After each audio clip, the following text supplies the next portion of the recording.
देश में नई संसद का इनॉग्रेशन होने जा रहा है। मोदी जी अपने कर कमलों से उसका उद्घाटन करेंगे और 19 पॉलिटिकल पार्टीज ने डिसाइड किया है कि इसका बहिष्कार किया जाएगा। ये बॉयकॉट सिर्फ बॉयकॉट के नाम पर नहीं हो रहा है, ये इसलिए हो रहा है क्योंकि ये लोकतंत्र पर बहुत बड़ा प्रहार है। और आपको समझाती हूं कैसे। संविधान का अनुच्छेद 79 साफ तौर से कहता है कि संसद का मतलब है राष्ट्रपति, राज्यसभा और लोकसभा, और उसी राष्ट्रपति को उद्घाटन के हक से वंचित रखना गलत है, उनका घोर अपमान है, लोकतंत्र पे प्रहार है। संविधान की अभिभावक हमारी राष्ट्रपति है।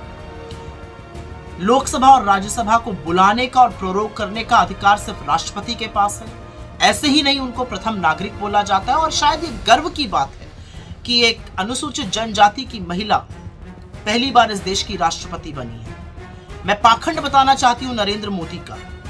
जब दलित राष्ट्रपति थे बहुत ढोंग रचा गया, बहुत ढोल पीटा गया इधर उधर, लेकिन नींव डालते वक्त रामनाथ कोविंद जी को नहीं बुलाया गया। द्रौपदी मुर्मू जी के नाम को भी बहुत भुनाया गया, लेकिन उद्घाटन के वक्त उनको ना बुलाना इस देश की राष्ट्रपति महामहिम का घोर अपमान है और इसका हर पॉलिटिकल पार्टी विरोध करती है। तो इतिहास तो रचा जाएगा, और इतिहास इसलिए रचा जाएगा क्योंकि जब देश की नई संसद का इनॉग्रेशन हो रहा था तो समूचा विपक्ष उसके विरोध में खड़ा था, क्योंकि वहां पर राष्ट्रपति का अपमान हो रहा था, लोकतंत्र की प्रणाली का अपमान हो रहा था। और बहुत झूठ परोसा जा रहा है।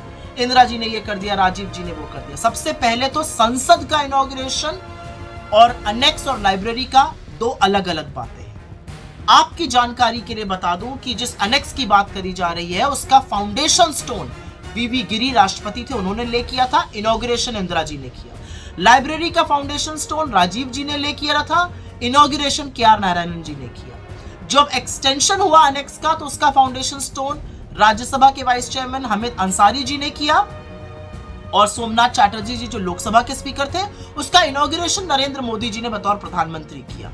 नींव भी प्रधानमंत्री डालेंगे, उद्घाटन भी प्रधानमंत्री करेंगे, राष्ट्रपति को इससे दरकिनार करके। राजस्थान के विधान भवन का इनॉग्रेशन के.आर. नारायणन जी ने, गुजरात के फाउंडेशन स्टोन को ले किया था तत्कालीन राष्ट्रपति नीलमा संजीव रेड्डी ने, और इनॉग्रेशन किया था राज्यपाल मुखर्जी ने। तो झूठ फैलाना बंद कर दीजिए। और अंत में मैं मोदी जी से एक ही बात कहना चाहती हूँ। आपको लगता है कि आपको इतिहास इमारतों से याद करेगा?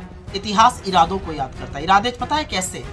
200 साल की ब्रिटिश हुकूमत के बाद IIT, AIIMS, ISRO, park, Indian research institute बनाने वाले इरादे, जय किसान जय जवान का नारा देने वाले इरादे, विश्व का भूगोल बदलकर पाकिस्तान के 2 टुकड़े करने वाले इरादे, 19वीं सदी की बात करते वक्त 21वीं सदी की नींव रखने वाले, सूचना की क्रांति लाने वाले इरादे, IT और टेलीकॉम रेवोल्यूशन की क्रांति लाने वाले इरादे, 1991 में विश्व के साथ भारत को जोड़कर हमारी इकोनॉमी को खोलकर रोजगार बनाने वाले इरादे, 2004 से 14 के बीच मनरेगा, खाद्य सुरक्षा अधिनियम, right to education, right to information, वो बुलंद इरादे। इससे इतिहास याद करता है। इमारतें तो सीमेंट और ईंट की होती हैं, और स्पेशली जब वो ईंटें अहंकार की हों, तो इतिहास आपको महंगाई के लिए, बेरोजगारी के लिए, गरीबी के लिए, चीनी अतिक्रमण के लिए,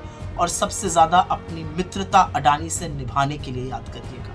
और इतिहास ये भी गवाही देगा कि जब लोकतंत्र का गला घोटा जा रहा था तो समूचा विपक्ष उसके खिलाफ खड़ा होकर उसका डटकर विरोध कर रहा था।